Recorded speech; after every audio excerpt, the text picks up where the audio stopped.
Hello guys, welcome to my YouTube channel Nursing Education. We are going to discuss about the main difference between ovum and sperm.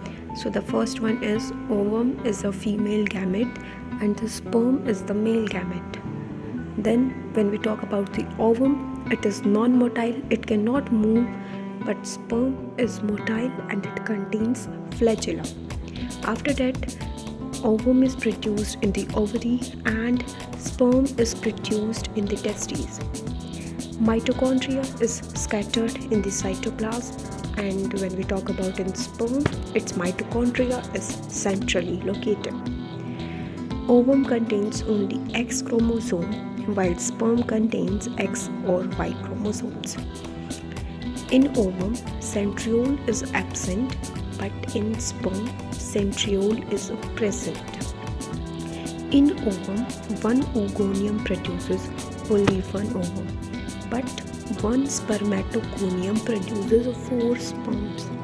So these were the main differences between the ovum and sperm that you need to remember. Thanks guys for watching the video, and don't forget to like, comment, share and subscribe.